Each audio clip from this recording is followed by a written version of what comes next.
วัสดีค่ะวันนี้คอนแคสชวนทำเมนูเห็ดเข็มทองเขย่าผงลาบส่วนผสมที่เราใช้มีตามนี้เลยค่ะหรือจะไปดูที่คำอธิบายด้านล่างคลิปก็ได้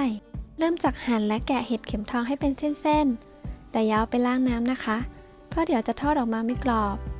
จากนั้นพักเอาไว้แล้วมาผสมแป้งกันก่อนผสมแป้งทอดกรอบ8ช้อนโต๊ะ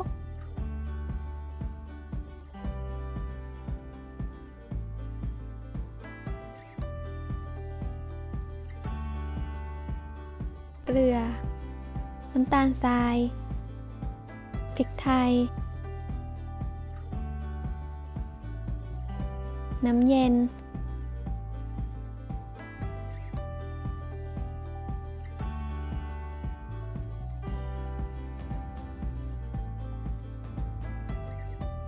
แล้วคนจนทุกอย่างละลายเข้ากัน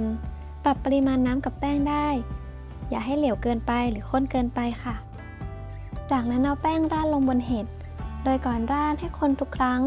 ใส่พอให้เคลือบบางๆอย่ามากเกินไปเพราะเดี๋ยวจะออกมาไม่กรอบค่ะตั้งไฟรอน้ำมันร้อนแล้วปรับเป็นไฟกลางใส่เห็ดลงกระทะให้กระจายตัวกันเป็นแพร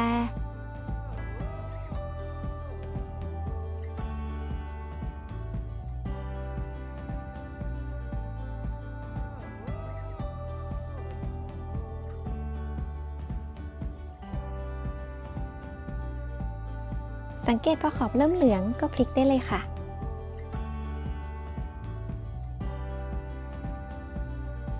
ทอดจนเป็นสีน้ำตาลทองทั้งแผ่นแล้วตักขึ้นมาเสด็จน้ำมันได้เลยค่ะเอามาหักเป็นชิ้นๆแล้วใส่ภาชนะที่มีฝาปิด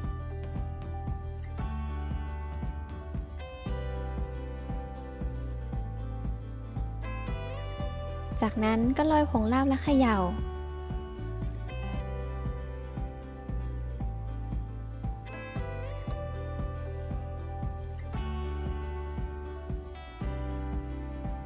เท่านี้ก็เป็นอันเสร็จเรียบร้อยกับเมนู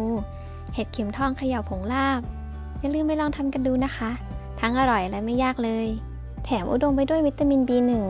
ซึ่งทำหน้าที่เป็นโคเอนไซม์ในกระบวนการเผาผลาญเพื่อเปลี่ยนคาร์โบไฮเดรตเป็นพลังงานมีประโยชน์แถมอร่อยแบบนี้อย่าลืมไปลองทำทานกันนะคะขอบคุณที่รับชมถ้าชอบก็อย่าลืมกดไลค์กด Subscribe เป็นกำลังใจให้พวกเราด้วยค่ะแล้วพบกันใหม่คลิปหน้าบ๊ายบาย